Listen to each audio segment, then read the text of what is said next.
Well, good evening, everyone, and welcome to the Brian Crombie Radio Hour on Saga 960. So believe it or not, we've got another election happening in Mississauga Lakeshore. We have a by-election, and Mary Kidnew is the Green Party candidate. She's joined us. The election is happening on December the 12th. There's something like 40 candidates that have registered. It's unbelievable. And Mary, what do you think your chances are?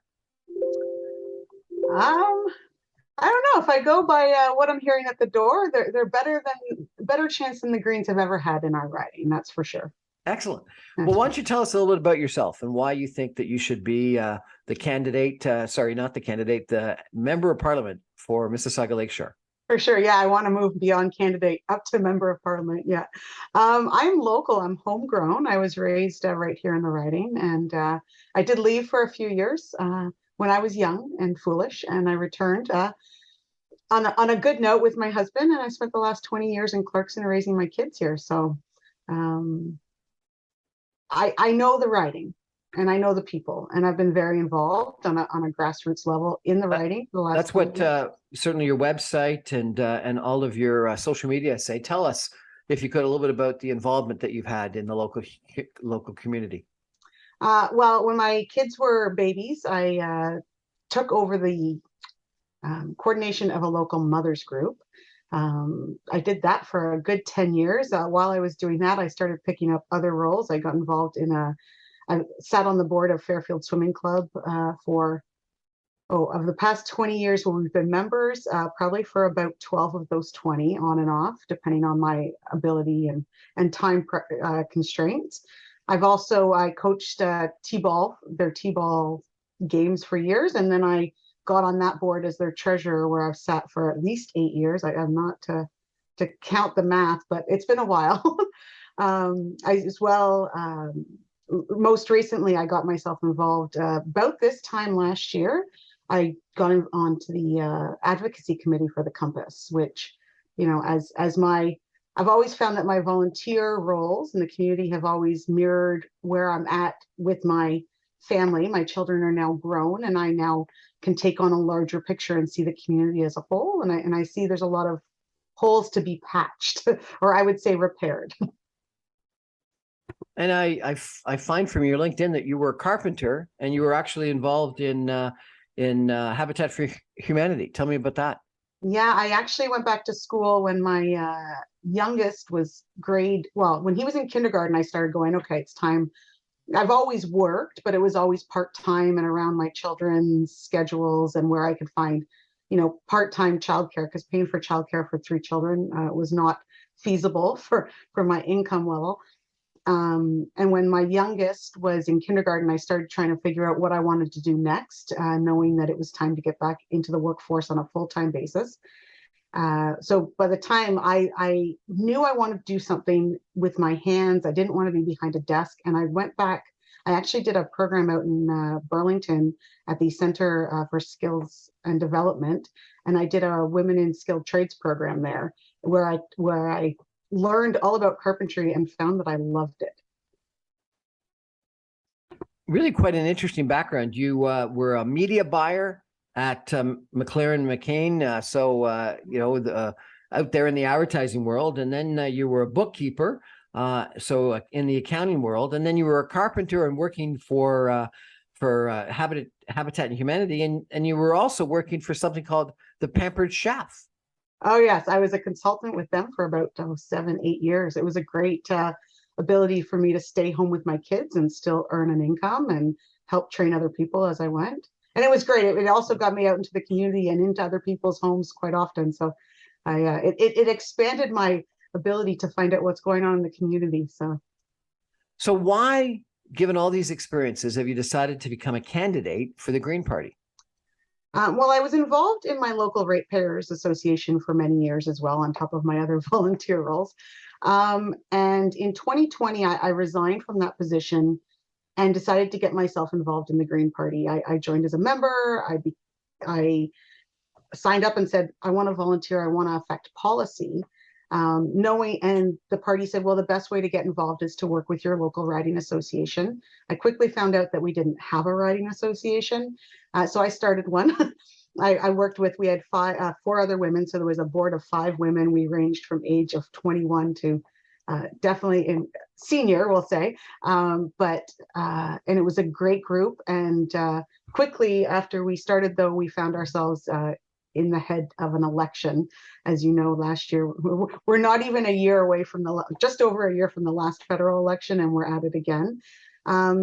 So we got through last year's election. I know that you interviewed Elizabeth Robertson, who was our candidate last year. And Yep. so when you reached out, I was happy to do it again. I know you're great, great at bringing up the questions from people. And so we finished up last year's election, closed it off. I ran as her volunteer coordinator as well as her canvas coordinator. And at the end, I was like, okay, we're good. What are we going to do with this? We lost a few of our volunteers, as you know, happens after an election, and people's lives change every 6 months. So we lost a few of our volunteers. We had our executive on our EDA had shrunk a little bit.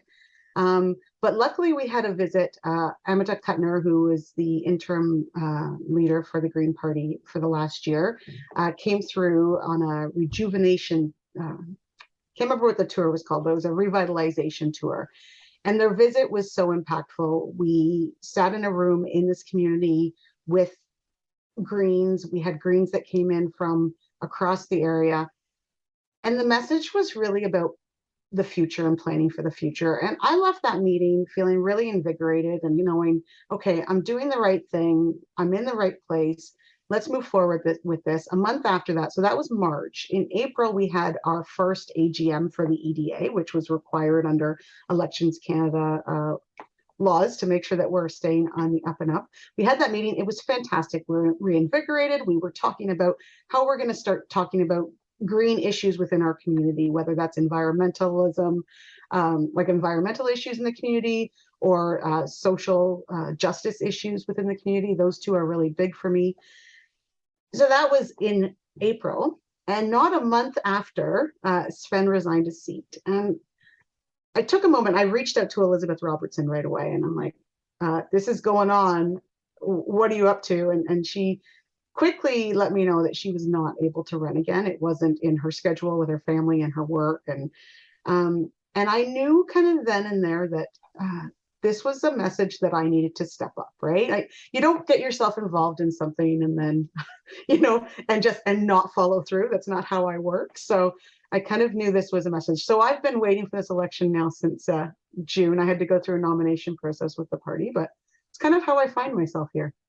We're chatting tonight with Mary Kidnew, who is the Green Party candidate in Mississauga Lakeshore in a by-election that's happening on December the 12th. We're going to take a break for some messages and come back with Mary. We're going to ask her about some of the major issues, what she's hearing at the door, what she wants to change if she gets elected. Stay with us, everyone.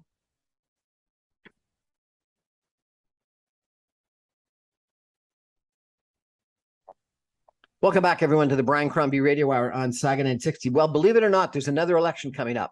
Seems like we've just, we've had a federal, then a provincial, then a municipal. It's been election after election after election.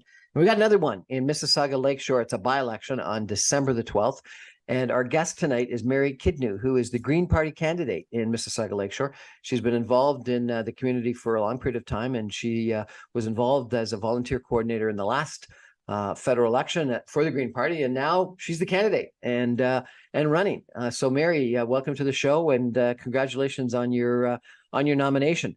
Let me ask you, what do you think the big issues? You mentioned environment is obviously of concern, and that's what the Green Party is most known for. But you said also some of the social justice issues, and if you're part of the Compass, then obviously food security has got to be one of them. What do you think the big issues are that you're running on in this election? Oh, Brian, there's so many, right? And it's hard to, people go, what are your issues? Or what are you standing on? And I say, well, how much time do you have, right? I feel like we have a system that's a little bit broken. Like you mentioned earlier, I have a background in carpentry. I like to build houses. It's kind of fun.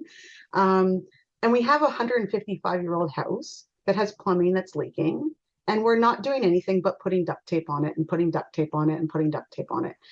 And I think we need to replace the plumbing is what needs to happen. We need to relook at the way we do everything. you know, the idea, even our economy, right? And I know economy is a huge issue right now, affordability. And we continue to look at our economy as a GDP measure, right? We measure our GDP measures, you know, growth and taxation is how we look at, or how GDP is measured. And we really need to start to move towards a well-being economy through a genuine progress indicator is one way of doing that. You know, really looking at the whole holistic nature of our entire society, right? How much time people have to balance that work, life, play world, you know, the overall health of people, the overall health of our environment, our water, our wetlands. Are people having working in jobs that fulfill them versus just working in jobs to pay the bills? So that's one issue. Just Okay, one so let's talk about that a little bit. So, you know, from a GDP standpoint, we're obviously better off than the vast majority of countries in the world, not necessarily as well off as the United States and other members of the G7. But a lot of people have lamented that our productivity increases are so lackluster that our GDP per capita growth is not happening, hasn't happened, and is not happening. But what you're saying is that's not what you would look at. You would look at a different kind of an index on well-being. If you did that well-being index, where do you think we would place? And are we improving or not improving? Well, right now we're definitely not improving, right? And then I'm getting a lot of feedback at the doors. You know, we have affordability is off the charts. Just you talked about food security. Just the cost of our food at our grocery chains is going to a point that is unaffordable. I had a conversation today at a door with a gentleman. He's like, you know, I've been in my house for 50 plus years. I'm going to have to move because I can't afford my property taxes anymore. And I'm like, but where are you going to move? Because even the increase in your property tax is nothing in comparison to, you can't rent anywhere, you can't sell and move somewhere else. Like,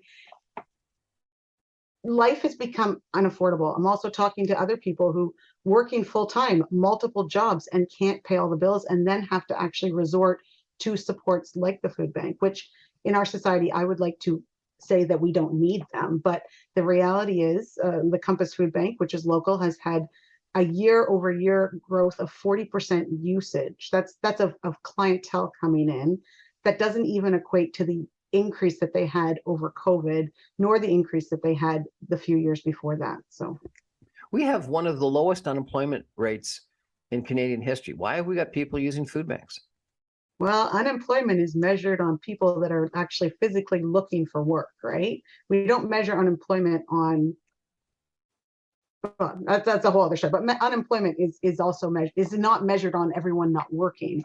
It's So you're measured saying on labor participation is down, and so therefore the low unemployment level you think is not as meaningful as we think it is. I don't think it's as meaningful. And plus, the wages haven't kept up with the increase in living, right? In the increase of rents. So I was just in an apartment building in our community this past weekend. One lady who's lived in the building for 14 years, she's lucky because her rent is fairly stable. She only has to pay $1,200 or $1,300 a month for her, which is not affordable even for her in her tax bracket. Her neighbor across the street that moved, or across the hall that moved in 2 months ago, for a smaller unit, still 2-bedroom, is paying $2,200. And that, I can tell you, is still a deal in our community right now. I don't know how most families are affording that because it's not affordable if you're spending 50-60% of your income on rent, if not more. Okay, so let's talk about what your solutions are, what the Green Party solutions are. Premier Ford, Doug Ford, has come out with some new policies, Bill 23, that dramatically provides incentives to cities, and if in fact not incentives, demands to cities that they have to increase housing. One of the ways is by eliminating development fees, but lots of local mayors have said if development fees are reduced, which might make it easier, more economic to actually build new homes, they're gonna have to make up the money by increasing property taxes. And so therefore, maybe we'll make it more affordable for new homes, but maybe make it less affordable for all the existing people. And then Pierre Poilievre, the leader of the Conservative Party, the leader of the official opposition, talks about withholding infrastructure dollars unless cities adhere to growth plans and start approving more zoning. What's the plan that you would put forward, the Green Party would put forward, to make housing more affordable for everyone in our community? Well, we need a national housing plan that doesn't just bring in housing. It's great. Like right now, as you're probably aware, and as the listeners will know, right now in Mississauga Lakeshore, we have two very large developments coming in. There is very limited affordable housing being planned for either of them. The idea that we need to reduce development fees is, I would say, laughable. I think the developers are not suffering whatsoever, and they're not struggling to put food on their table. It's the workers that are working under the developers that might be suffering a little bit. And mostly, though, in our economy, it's a lot of women, working frontline jobs that are not getting paid enough. We learned this during the pandemic, right? You had frontline workers who were essential to work in a grocery store, to make sure the food is stocked and that we can check you out and do what we need to do. And we give them temporary pay, but we can't keep that. Meanwhile, the grocery chains are making profit, like record profits, right? The system's really broken, really broken. I don't know what the answer is here. I do know that within Mississauga Lakeshore, I can't answer the whole country. It's not my expertise. My expertise is here at home. And on a federal level, I will continue to push for a federal affordable housing mandate or agenda, not just a housing agenda, because there's a lot of condos that I can go and buy, and they're 900,000, million, 1.2 million, if not even into the multiple millions. It's very hard to find what I would deem affordable housing to purchase or rent. So the Canadian Mortgage and Housing Corporation, CMHC, did a big study, and they came to the conclusion that the biggest cause of lack of affordability in housing was just lack of supply, that cities hadn't approved enough developments. And so that would suggest that the two developments that you're talking about, Brightwater at Mississauga Road and Lakeshore and the Lakeview development in the old Lakeview Power Station, that are both in your riding, are positive because they're just going to dramatically increase supply. Some people have been complaining that, yeah, maybe that's good, but you're talking about 10,000 people at Brightwater and probably 15 to 20,000 people, if not more, at Lakeview, and there's no increase in transit or transportation. And where are all those people going to go? How are they going to get to their jobs? How are they going to get around the community? What do you think of that? I've heard that concern a lot, and I hear the writing. One of the things that I do hear a lot is this concern about more cars and more cars and more cars. What we all need to do is start demanding more transit so that we can all get out of our cars a little bit more, like use our cars a little bit less. Make sure I say that correctly. It's going to take all of us as a community. Densification is needed. I agree with that. I'm very excited about both Lakeview and Brightwater, that they're going to bring more life into our community, right? They're going to bring more excitement. They're going to bring more people. I do worry about who's buying up these units and whether or not they are the real estate investment trusts that we know that in Toronto, there's plenty of supply. And I don't remember what the percentage of it, but there's a lot of units that are sitting empty, unused, because they were investment trusts, that it's better for them to leave them empty than to even rent them out. So the idea that, and all of these are for, like, I believe we also need some more apartment rentals, co-op housing, these kinds of things in every community, especially right here in Mississauga Lakeshore. And so you would be supportive of the federal government putting money aside to build those co-op housing, that social housing, the more affordable housing? Yes, for sure. Okay. What about environment? Obviously, the Green Party is primarily about the environment. What are the big environmental issues in Mississauga that you're focused on? Well, right now, that Bill 23 that you spoke about earlier is touching on, our green belt, which feeds our lake, right? So for me in Mississauga Lakeshore, we have this beautiful lakefront that we sit on. I think it's mostly deemed swimmable. I swam in it for the first time this year, but I know growing up here, right, no one ever swim in it. You don't swim there.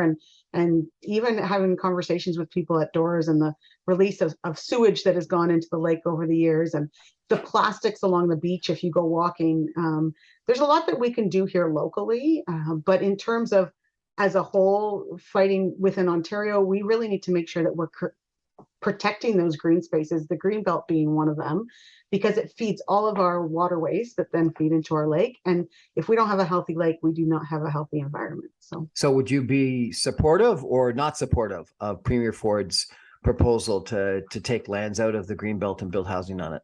I am not supportive of him touching them at all. I know today that passed, so I will have to we'll have to do our best to fight from a federal level. And I have already been in touch with my Green MPs that are presently sitting in the House of Commons to see what we can do on a federal level to really push back. So now, associated with the idea of this, homes coming out, the lands coming out of the greenbelt, is the proposed construction of a new bypass highway, Highway 413, that would service those homes and go through the greenbelt and through the Oak Ridges moraine, or at least some of it. What's your position on Highway 413? I don't think they've done enough study to see what alternatives can be created within the community. I am opposed to it. Environmentally, we're not, unless they're going to really invest in transit in these areas, just keep building more highways. We're just going to keep building more cars and utilizing them more. So we need to find a way to stop using more cars. I have a 16-year-old son that every day he goes, our cities are built wrong. They need to be more transit friendly. We need more access, more frequency of transit.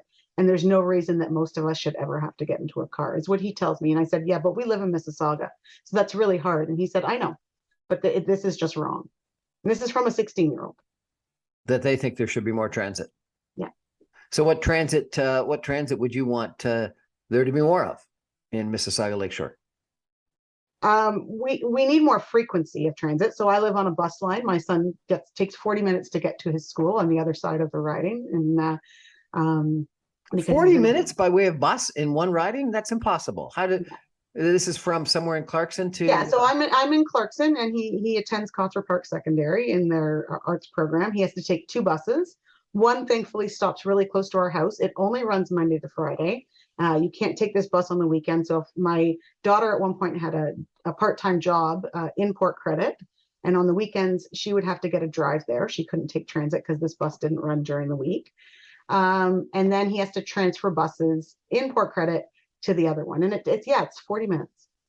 But at the same time, when I say it's 40 minutes, if I were to drive him, it's 20 minutes there and 20 minutes back. So I'm like, well, we're both spending the same amount of time and we're using less gas. So it's good.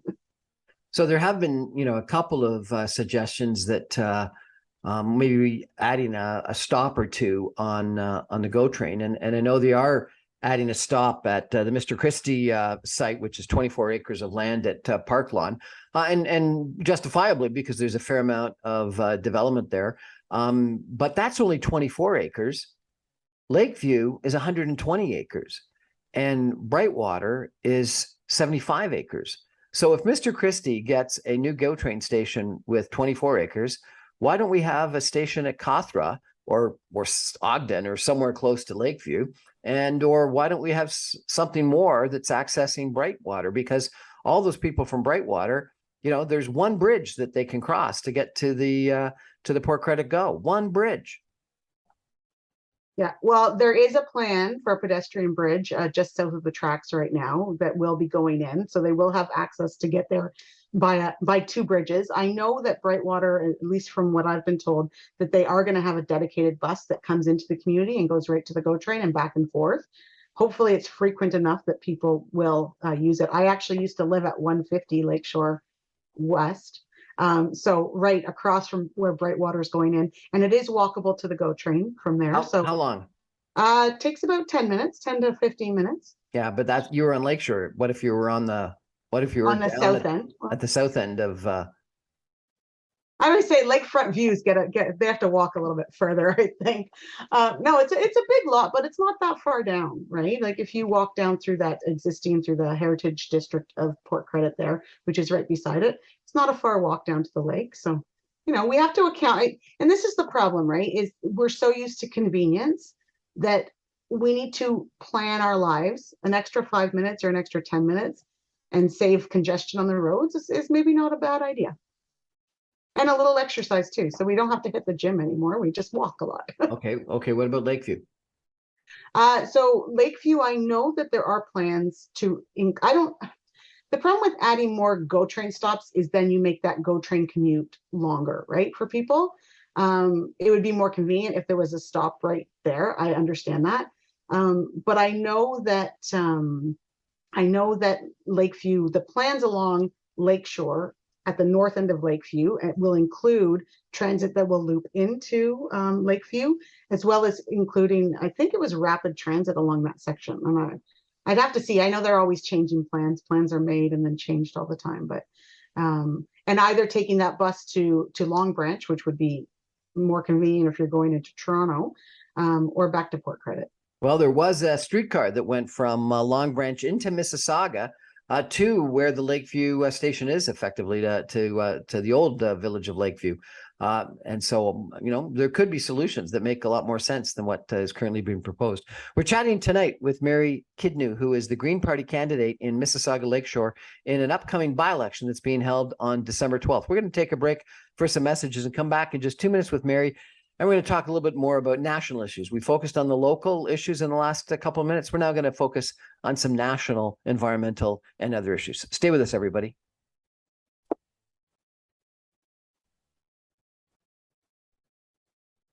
Welcome back, everyone, to the Brian Crombie Radio Hour on Saga 960. There's a federal by-election coming up in Mississauga Lakeshore on December the 12th, and the Green Party candidate has joined us tonight. Her name is Mary Kidnew. She's been very actively involved in the community for numerous years. She's had experience in advertising, in accounting, in Habitat for Humanity, and as a carpenter. So it's kind of an interesting experience. She's now on the, what do you call it, the advocacy board for the Compass, which is a food bank in South Mississauga and Port Credit area. And you've been active in the Green Party for the last little while, and now you're the candidate. Green Party has been most known for your stance on the environment. Right now, there's a big issue in regards to energy security in Europe. And some people have been saying that we should be shipping more of our Canadian oil and gas to Europe, maybe even putting a pipeline for natural gas across the country and building an LNG plant such that we can ship LNG to Germany, because otherwise it's coming from Russia, Saudi Arabia, Venezuela, etc. Other people say no, the oil sands is one of the biggest contributors to climate change, and we shouldn't be increasing production. Where do you and the Green Party come out on the issue of exploiting our natural resources in Canada? I think we've had, a good 150 years, if not more, of exploitation of natural resources. Everything in life needs a balance. I think we need to start to decrease our use and our exploitation of those natural resources and find other ways to create energy here at home. And what would you say to those people in Alberta that are reliant on those jobs? Well, I understand that this is their livelihood and this is how they make money. We need to find a way to transition them into green tech. Green tech, there's a lot of money to be made and there's a lot more jobs to be had in the green tech. So I think we need to do that. This is not my area of expertise. I'll let you know that right now. I just know what I hear and what I've read. And we need to transition. Now is the time. Our climate is in crisis. We cannot wait any longer. The big issue, I understand that was a COP27. I can't remember what number it was, but the most recent, I think it was COP27 that took place in Egypt, was rich countries subsidizing poor countries for their adoption of clean technologies. What do you think about that? Well, I think like anything, we need to help each other out on this planet, right? And if we have the ability to, in Canada, we have the ability to, we've made a lot of money off of, tearing apart our earth and extracting their resources. And I'm not going to complain too much because I've gotten to live the benefits of that, right? But if we don't start helping each other out and helping out poorer countries, then we're gonna be no better off than we are today, and we're not going to get ahead. There's been, a lot of claims that the average temperature is increasing. We got to bring it down to either 2% or 0%. Some people think that the Paris Accord that said to bring it down to 2% increase is not enough and won't solve anything. And we're not even meeting those 2% targets today. Where do you come out on what the target should be, what we need to achieve, and are we achieving it? So again, it's numbers. This is not my expertise, but we need to do more than we're doing. I know that, right? We need to be fighting more. We need to be moving faster than we're moving. We have not had, since the Paris Accord, we have not, I don't think our emissions have dipped at all. Someone did express that possibly during the pandemic, when we all stopped moving for a little while, there was a decrease in those emissions, but we haven't decreased it. And in the places that we have saved in the emissions of those gases, we've increased in other places or started using more in other places. We really need to start working together. And now is the time. Yesterday was the time, years ago was the time. We can't wait any longer. Our current Minister of the Environment at one point in time was anti-nuclear. And recently, I think has sort of come out far more positive about nuclear power. And numerous people in the Canadian government have said that the only way we're going to solve our climate change issues and move to greener technologies is by making use of nuclear. Where do you and the Green Party come out on nuclear power today? Yeah, so the Green Party is very anti-nuclear for many reasons. One is that as long as we continue to extract nuclear resources from our ground, from our earth, nuclear is also used in war, as we are very much aware, and is being threatened that way as well. Nuclear energy, and again, my 16-year-old son and I have these arguments because he's of the pro-nuclear world. I am not. The usage just of water in order to cool the resources is more like it doesn't make sense, right? The cost to run nuclear is higher than most other energy options, and we still haven't figured out how to safely store that used material. And I apologize, I'm losing my language, but nuclear is not the way forward.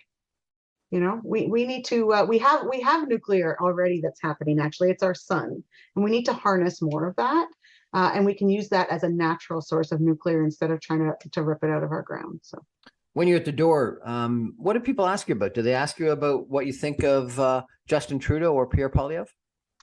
Oh no, people at the door don't care about either of them, I don't think. Most people at the door are just asking me what I want to do, what my goal is, why am I running, right? Most people at the door are just willing to tell me their story, because that's what I want to do. I want to come and I want to listen. For far too long, I feel like we don't have politicians that really sit and listen to the community and find that common voice and bring it forward, and I would like to be that person. Okay, so you don't have a comment you want to make on what you think of our current Prime Minister, Justin Trudeau, or the leader of the Conservative Party, Pierre Poilievre? I will stay tight-lipped on both of those at the moment. Thank you. Okay. Tell me, what's been number one in Ottawa in the last couple of weeks has been this inquiry on the use of the Emergency Measures Act. Do you think it was the right thing to do? I think the government messed up along the way. I believe that, and I haven't, to be honest, I've been a little busy to be following the proceedings of this, the proceedings of this event and all the court hearings. I haven't had a chance to really follow along too closely. But I think there's a lot of Canadians that got really angry because they weren't seen and they weren't heard. And so they put up a fight. They had support, right, from outside the country, from everywhere across the country. We were not ready. There was no preparedness on our government level in terms of safety and security to deal with or handle this. And that's a failing of the government, point blank. Whether or not he needed to use an emergency measures, I don't know. I wasn't in his shoes. I didn't have the information he had, so I can't answer that. But I do know that there were warnings about this, that there was no conversation with the people running this prior to them showing up, that the government never, in my opinion, consulted or said, wait a second, there's a problem here. And that was just a group of people, a small group of people, right? Like a large group, but still fairly small, right? I do worry about if something worse happens in our country in a completely unsafe manner, will our government be prepared? What do you think about the vaccine passports, vaccine mandates, mask passports and mandate? No, there weren't any passports on masks, but mask mandates, social distancing. What do you think about all of that issue? Oh, it's a definitely a shaky one. I've had a lot of really good conversations with people at their door. They're angry. You've got two fields, those that, and even within my own family, there was division over this. So I knew as soon as they put in mandates that there would be division. I said to my husband, I said, this is not going to be good, right? And instead of presenting information about a vaccine and allowing people to really make a good informed decision. Our federal government came in, they said, here's the vaccine, we've acquired it. They handed it to the provinces and said, we're done. We're not going to help with any of the guidelines or mitigation. Here in Ontario, as you know, it was a little bit of a Hunger Games. For me, I got vaccinated. I wanted to be vaccinated. I was not on the front lines. I waited my turn, but it became access was available to those that could get on the computer at 7 a.m.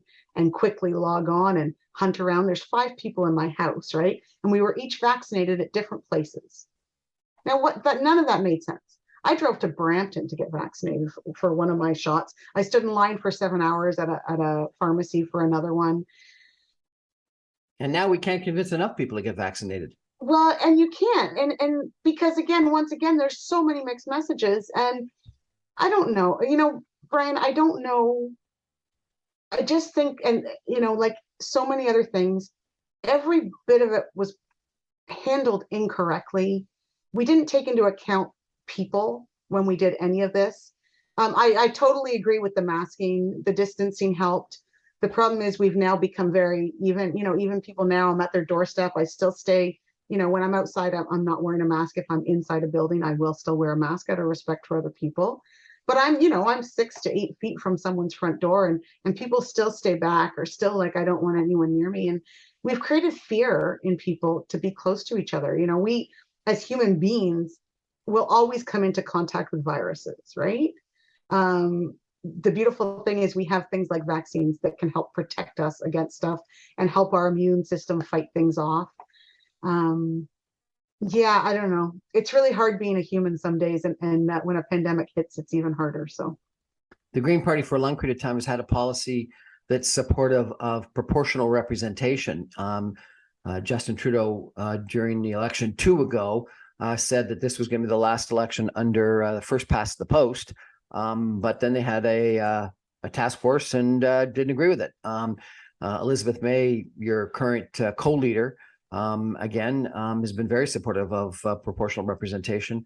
What do you think? Is that one of the plumbing things that need to get changed? Oh, definitely a plumbing thing that needs to get changed. Well worded. People have stopped voting because they feel like their voice doesn't count, right? I have someone who's been out volunteering with me, and he's like, I will never, liberals lied to me. They said they would fix this problem. And he's like, I'll never vote for them again. Could be in the heat of the moment, who knows? But people don't feel heard. Our system is completely broken. If on an average election, the Greens pull about 5% of the vote across the country, we should have 17 seats in the House of Commons, and we only have 2. I don't think that's representative of the voices of Canadians. So we definitely need to change it. There's a few different options for what that new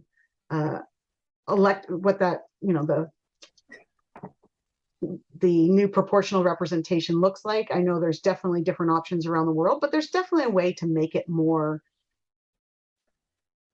of the Canadian voice being represented in Parliament, because I think we're going to have an electoral system that is democratic, we need to make sure that people are heard. So You mentioned turnout. Turnout has gone down dramatically. And, I think it was 40% or something like that. Maybe it was 50 in the federal election, and then it was 41 in the provincial election, and then it was like less than 30% in the municipal election. And by-elections usually have very low turnout. What do you think is the problem with motivating people to get out to vote? well, I think people are really busy, first of all. And as you've mentioned a few times in this call, this is, I like to say, we're at the trifecta of voting this year. I show up at doors and said, if you weren't tired of voting before, you're going to be tired after this one, probably. First of all, I think not that, I think a lot of people don't even, they get confused. Like I get to the door, they're like, well, what are we voting for? Oh, for the federal, like they don't, there's not enough information, and we don't spend enough time as a government actually educating the people. I think the government has a responsibility to continue to let the people know what their role is, what their job is, and what they do. If we're not educated, the last time I had someone else at the door, she was talking about how she had all the pamphlets for all the candidates, and she was so excited because her son just turned 18. So he gets to vote for the first time. So she wanted him to be able to make an informed choice. So she was holding on to all this information for him so that he could go through it. Because she goes, I wasn't given that information outside of my grade 5 civics class, right? We teach kids in grade 5 when they're so far away from even voting how our parliamentary system works. And then they walk away, and other people have lives. Like most people are not like me. They don't enjoy politics. They don't enjoy election day. They don't think it's like elections like Christmas for me, right? It's like the best day of the year. But most Elections like Christmas for you. You got really unusual. It's a big celebration. It doesn't matter who. It's just the fact that when I vote, I come out dancing. I think it's the fact that I have the right to do it is a real privilege. So. We're chatting with the candidate for the Green Party in Mississauga Lakeshore. They've got a by-election in Mississauga Lakeshore on December the 12th. The Green Party candidate's name is Mary Kidnew. Mary, is there a website people can go to if they want to check you out and check out your policies and your background? For sure. It's pretty straightforward, marykidnew.ca. So that's MaryKidnew.ca. We're going to take a final break and then come back with some concluding comments in just 2 minutes. Stay with us, everybody.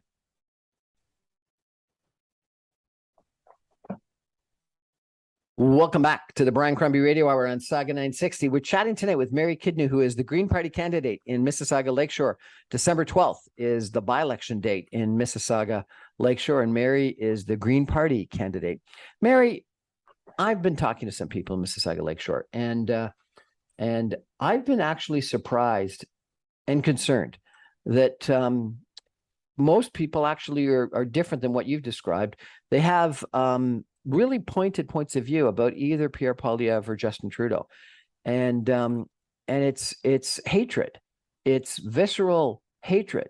Some people hate Justin Trudeau, and some people hate Pierre Poilievre, and it's not that they necessarily love the other one. If they hate one, they don't love the other one. It's just for some reason that there's a lot of people that think that Pierre Poilievre was supportive of the truck convoy and extremists and all this kind of stuff. And then, the people that hate Justin Trudeau say he's a lefty and he was the cause of a whole bunch of mandates that weren't appropriate, et cetera. So with that kind of situation in our politics, is there an opportunity for you and the Green Party that's kind of unique?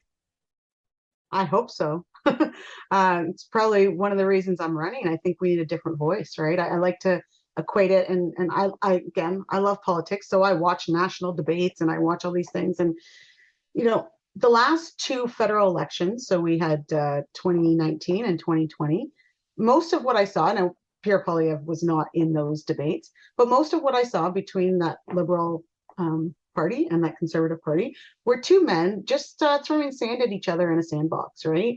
Just trying to degrade each and every one of them. And I think as human beings, we all have good qualities, right? So instead of putting down our bad qualities, why don't we lift up our good qualities?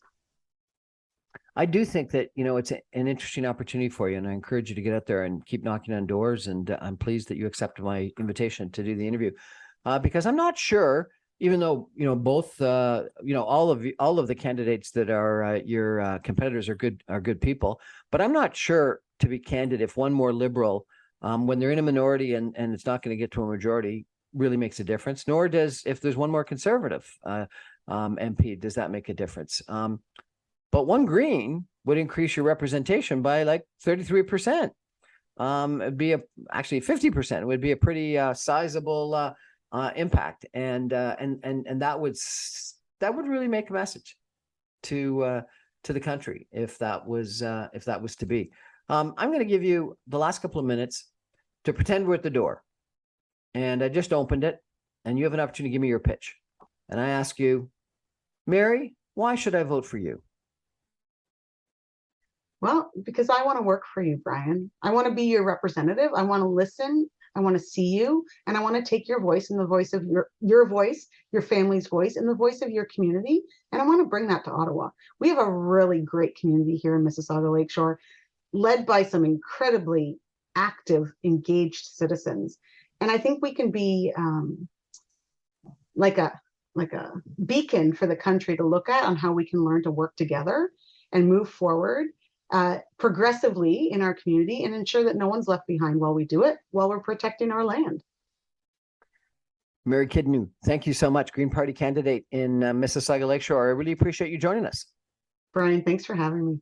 So you've got a choice if you live in Mississauga Lakeshore. And if you don't live in Mississauga Lakeshore, but you want to contribute either your time or your money, you've also got a choice because it is a by-election that's coming up. And often people say by-elections, really people pay more attention to the local candidate and less to the leaders. And so it's a real pleasure to meet Mary.